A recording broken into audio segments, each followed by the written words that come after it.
Hello everyone and welcome to Popsy, the movie's second movie review on Amadeus. This film was directed by Mullis Forman and it was amazing. It's written in 1984 and it was a film that's basically created to talk about Mozart. And what I want to talk about today is the awesome uses of dialogue in this film as well as the sound effects that are going on in this film. So this whole film opens up with the narration of someone that seems really insane. But obviously you see there's a connection with this character and Mozart, and he's telling the tale of how he met this guy. You don't know if he's an antagonist or a protagonist until the story just starts to unfold. So basically you assume that he knows him.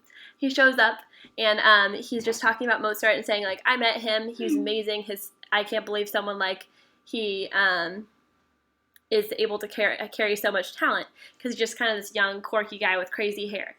And then you see that this character, this narrating the story, is like slowly kind of seeming a little bit jealous, and you don't know why.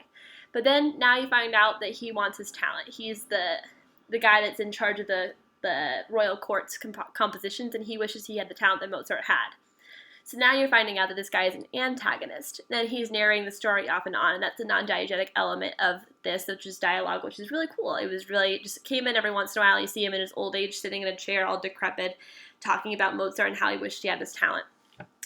So that's something that the director did a really good job, is just seeing how Mozart didn't only tear apart himself through this whole process, but also Antonio tore himself apart trying to ruin Mozart.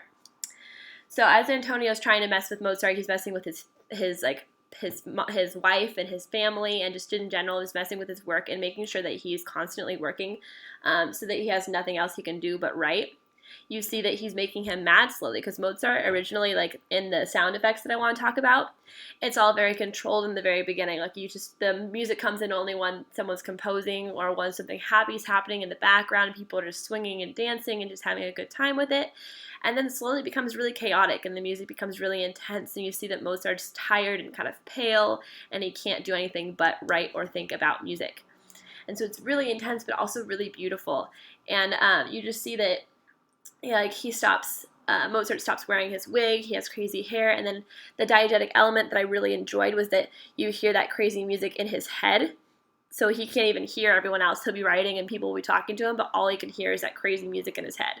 And whenever he writes, that music plays. And it's interacting with him, so that's how you know that it was actually a diegetic element. Otherwise, it'd be non-diegetic like the narrator.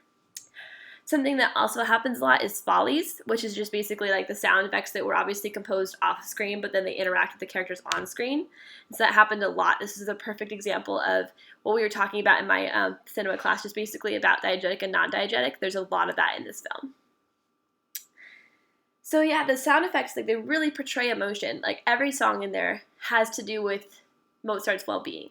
And the whole film just felt so beautiful to me because it's 3 hours long, and it felt like a really, really well-composed Mozart piece because it was so long, and that's what Mozart was known for, was those long compositional pieces that really flowed well together. They were just so much happening, and then at the end you just fall down because of so much emotion and so much that was given to the whole audience. It was a beautiful piece of work, and I highly recommend it for all of you bloggers out there that are viewing today.